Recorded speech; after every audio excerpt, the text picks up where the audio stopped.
Պարոն Ավետիսյան, վերջին օրերին Mr. Avetissian, these past 2 days, there were rumors circulating on the internet that the Russian peacekeepers are leaving Artsakh. But today there was an official statement stating that there is no such thing. What do you have to say about this? Do you think this is right? Taking into consideration the fact that different figures of the National Democratic Alliance have regularly and very often said that the Russian peacekeepers will leave. What's more, Russia's 102nd military base and the 2nd military base deployed in Sunni province will be removed from Armenia.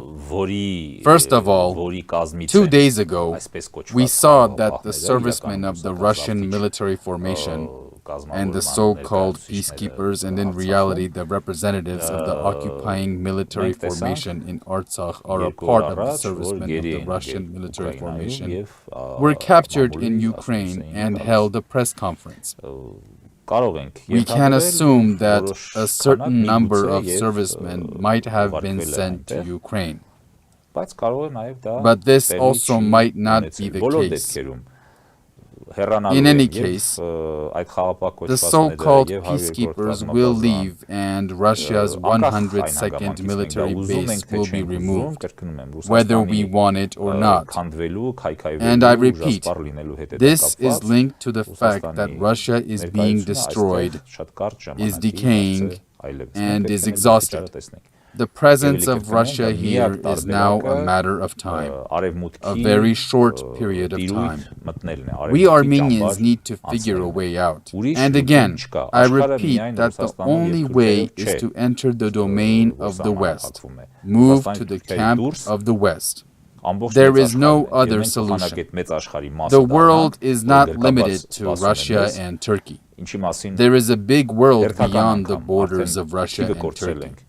Instead of becoming a part of that big world, which is waiting for us with open arms, and President Macron also stated this once again, we have actually lost count of how many times he has stated it. Unfortunately, the majority of us Armenians continue to persist. We continue to fail to see that which is already in front of our eyes and not see that, in essence, Russia no longer exists, that it is only a matter of time and that Russia is in agony. We don't want to see this, but I hope our people will come to their senses at the last minute and will not try to go to the grave along with the Russian Empire. This is very painful and it is a tragic situation, but we are compelled to record the fact that besides the conscious minority, unfortunately, the Russian imperial system has, in essence, suffered a crushing defeat from the Russian propaganda as a result of the indefatigable work and propaganda of the former and current local traitors and is under the influence of that propaganda. However, we believe the weakening of Russia, which is substantive and it is in a tangible manner, will open people's eyes, even in a matter of days. The only thing left to do is to manage to come to our senses and become consolidated as a nation again in the organizational sense so that we can get out of this situation. There are two solutions. Either there is a need to have a national government, which is, to a certain extent, a more difficult objective, even though we can meet this objective at ease. As you know, this is the primary action in our action plan. Or at least 10,000 plus people come out to the streets today and express to the world what I stated here from this perspective. The world will change its attitude toward Armenia, and specifically the West will change its attitude. The West will see that there is an emerging Armenian entity here, an emerging Armenian political nation, and will obviously treat us more seriously and will start supporting us in a more tangible manner and will start patronizing the process of establishing our statehood. This is what we particularly need to take into consideration. And based on this, our objective that we plan to meet soon is to show that our 10,000 plus compatriots are consolidated. You mentioned our door-to-door program.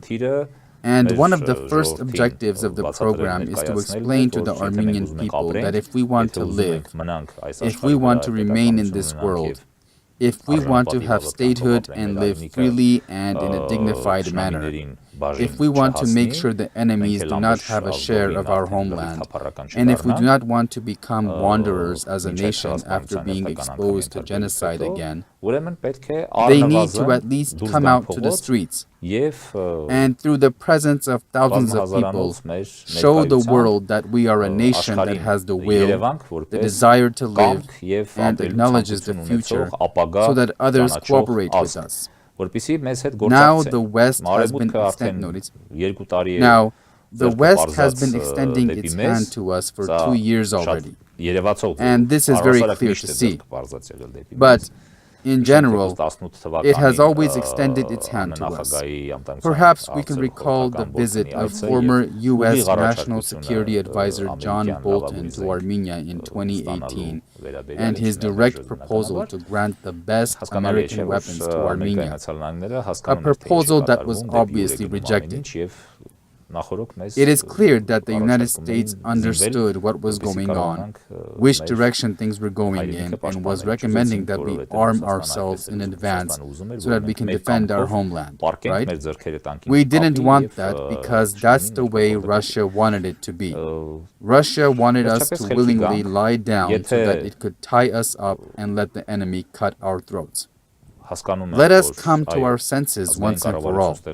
If we understand that establishing a national government is a process that will take a little longer, meaning it might take 1 week and last up to 2 months when the people start coming out to the streets, at least let us show ourselves as the first step. Mr. Let us show that we are a people, a nation. We see people around the world holding enormous rallies and marches in support of the people of Ukraine who are showing resistance and leading a struggle. And people everywhere understand that the struggle of Ukraine for freedom is the struggle for freedom of everyone, and particularly for them. The people of Georgia are coming out to the streets since they understand that Georgia and Armenia will be next. This is why people are standing up and expressing their stances. But unfortunately, in a tremendous stratum in Armenia, there are still people who are holding very narrow-minded discussions on who sold phosphor weapons and to whom, etc. The Russian Federation gave the phosphor weapons to Azerbaijan.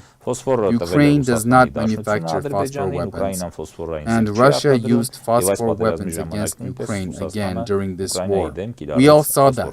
There are people who don't want to see this, but that's a different story. However, this is the reality.